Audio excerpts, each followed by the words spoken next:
Although with scientific advances, I'm very hopeful that a person could make a remarkable recovery from a brain injury. Oftentimes, there are differences between how they were before the injury and how they were afterwards. So there's an enormous amount of coping and adjustment that needs to take place in acclimating to that new normal. I have some friends who experienced traumatic brain injury, and the difference between the person before and the person after is like night and day. It's two separate people. And the new normal is accepting and understanding who your friend is now as opposed to who they were. I spent a lot of time trying to be who I used to be, and the fact is I'm not. This changed our lives enormously.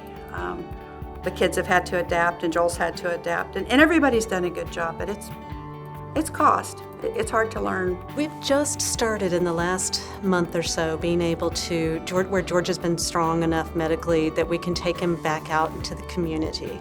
And that has felt so good to go back to some of the places where he was active before and people remember him from before.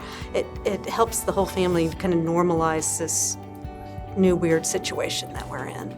It's not, it's just different. It's just different. There are very exciting parts, like certainly as things start waking up and he's able to do more, and that's really exciting, you know? So, you know, it's just new, right?